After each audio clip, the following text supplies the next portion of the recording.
오늘도 그대의 최고의 날입니다. 임은미 선교사 묵상입니다. 2025년 12월 23일 화요일 최고의 날. 나는 어떻게 예수님이 내 구세주인지를 아는가? 요한복음 4장. 나는 내 딸 수진에게 큐티를 7살 때부터 가르쳤다. 그때는 수진이가 혼자 글을 쓸 수 없는 나였기에 수진이가 큐티를 말로 하면 내가 받아 적어 주었다. 방법은 단순했다. 성경 한 장 읽어주고 그 말씀 가운데 수진이가 가장 마음에 드는 한 구절을 고르게 했다. 왜 그 구절을 골랐는지를 물었고 수진이가 대답하면 그대로 적었다. 삶의 적용도 물었고 주님으로부터 들었다고 느낀 마음도 말하게 했으며 그 모든 내용을 큐티 공책에 기록해 주었다. 이렇게 해서 수진이가 혼자 성경을 읽고 쓰며 큐티할 수 있을 때까지 곁에서 도왔다. 나는 케냐에서 보통 새벽 4시면 일어났다. 어느 날 수진이가 그 시간에 내 방에 와서 엄마 뭐해? 라고 물었고 나는 큐티 중이야 라고 대답했다. 수진이는 큐티가 뭐야? 라고 물었고 나는 큐티가 무엇인지 설명해 주었다. 그 이후 수진이가 7살쯤 되었을 때 엄마 나 큐티 가르쳐줘 라고 말하며 스스로 큐티를 배우겠다고 했다. 그때부터 본격적으로 수진이의 큐티가 시작되었다. 수진이는 이제 결혼을 했고 사위가 미국에서 영어 목회를 하는지라 한 목회자의 아내가 되어 미국에 살고 있다. 요즘은 매일 토요일이면 학생들과 함께 큐티 모임을 한다. 수진이가 자신이 해온 큐티 방식대로 아이들을 가르치고 아이들은 그 말씀으로 큐티를 하고 서로 나눔을 한다.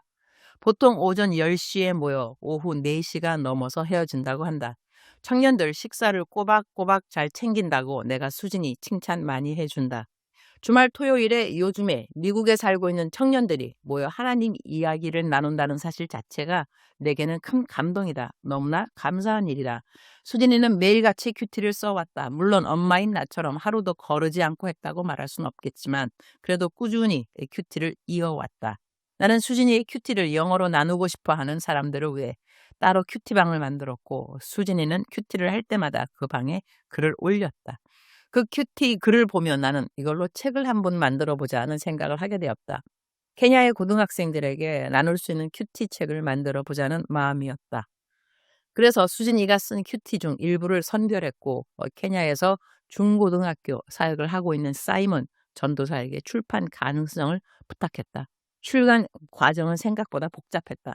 특히 케냐의 60개 고등학교 교장 선생님들의 추천서를 받아야 하는 과정이 가장 어려웠다고 하겠다. 이 일은 사이먼 전도사가 정말 훌륭하게 잘 감당해 주었다. 시간은 오래 걸렸지만 결국 모든 추천서를 받아냈고 얼마 전 마침내 책이 출간되었다. 수진이의 첫 큐티 책이다. 13년 전 수진이와 나는 공동 저자로 지혜의 샘 출판사를 통해 최고의 날 최선의 자녀 양육이라는 책을 낸 적이 있다. 그 책은 내가 수진이를 어떻게 양육했는지를 기록하고 그 과정에서 수진이가 느끼고 배운 것을 그대로 담은 책이었다. 그때 우리는 처음 공동 저자로 책을 냈다는 것이다. 이번에는 수진이가 처음으로 혼자 책을 내는 것이다. 나는 수진에게 너는 엄마보다 더 많은 책을 쓰게 될 거야 라고 말해 주었다. 수진이도 저자가 되기를 원하고 수진이는 정말로 글을 잘 쓴다. 엄마의 눈이라 그렇게 보일 수도 있겠지만 수진이는 학부에서 저널리즘과 커뮤니케이션을 전공했고 대학원에서는 국제 경영학으로 석사를 받은 논문 중국 사회와 케냐의 경제 발전은 책으로 내자는 제의를 받은 것으로 알고 있다. 내가 보기에 수진이는 글을 쓰는 은사가 분명히 있다. 이번에 첫 책이 나와서 너무 감사하다.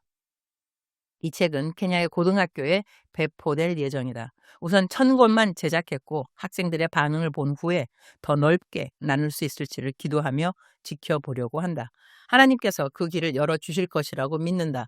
내가 딸을 키우면서 가장 잘한 것이 무엇이냐고 묻는다면 다른 어떤 것보다도 7살 때부터 큐티를 매일 글로 쓰게 하는 것이라고 말하고 싶다.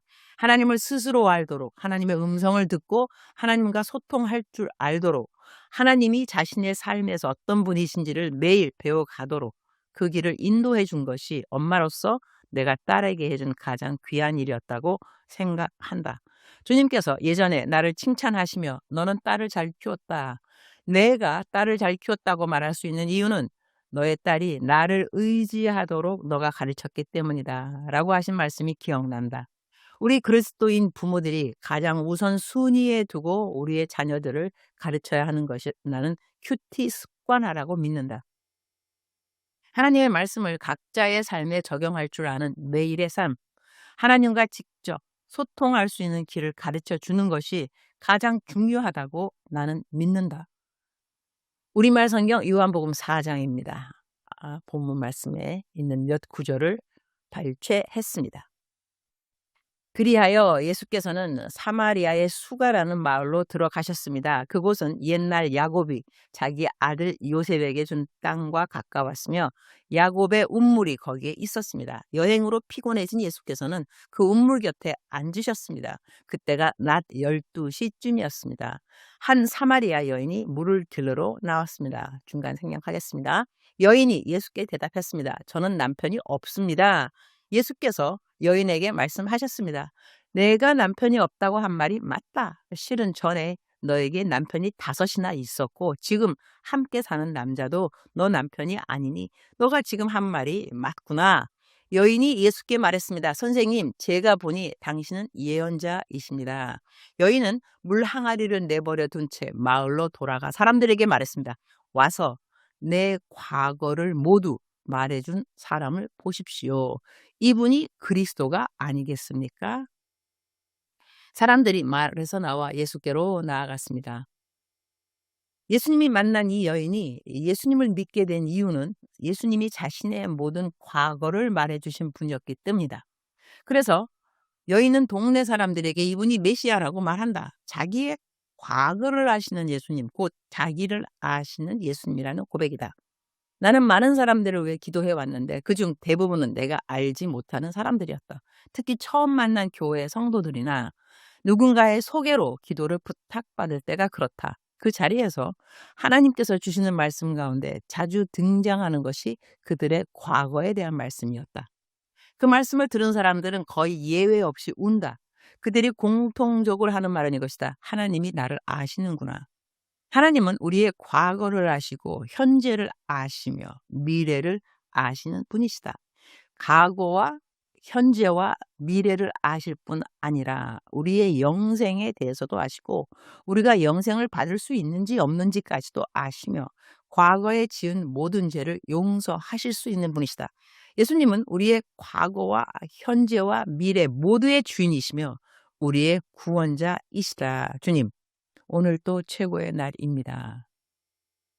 저희들의 과거를 아시는 주님 감사합니다. 그러나 과거를 아신다고 해서 우리를 정죄하시는 데서 그치지 않으시고 그 과거의 모든 죄와 수치와 부끄러움을 다 용서해 주신다고 말씀해 주시니 감사합니다.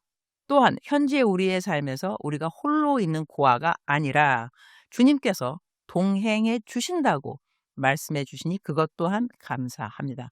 그리고 우리가 미래를 걱정하지 않아도 되는 이유는 우리의 과거와 현재를 아신 분이 우리의 미래 또한 아시고 직접 담당하시며 인도해 주실 것을 확신하게 되기 때문입니다.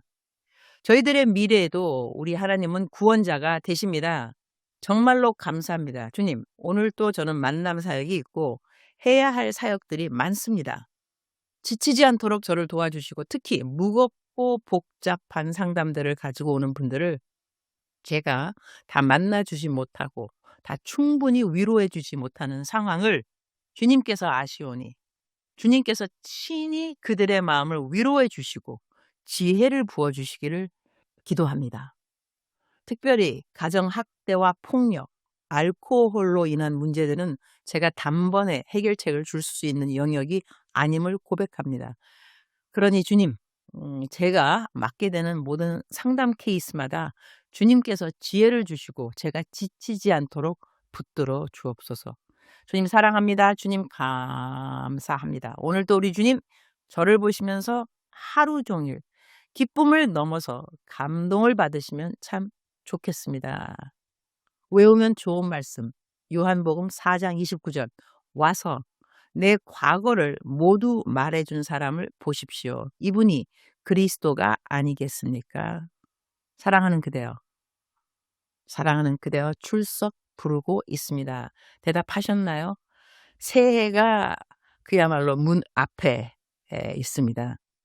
새해가 되는 우리 모두 다 마음속에 새로운 작정들을 하게 되기도 하고 다짐, 결심 그러한 일들을 마음에 작정하게 되죠.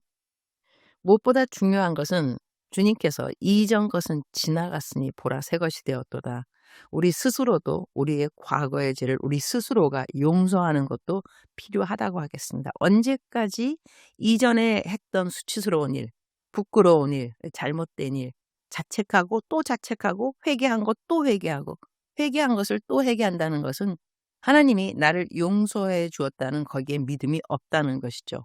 그러면 그때부터는 내가 지은 죄 때문에 지은 죄가 있는 것이 아니라 내 죄를 용서해 준 하나님에게 그 용서를 믿지 못하는 불신의 죄에 들어간다는 것도 기억하셔야 됩니다.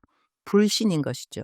하나님이 나를 용서해 주셨고 보라 이전 것은 지나갔으니 새 것이 되었도다. 그 말을 믿지 못한다는 것이니 그 불신의 죄를 회개하시기 권면드립니다. 회개하셔야 됩니다. 불신인 것이죠.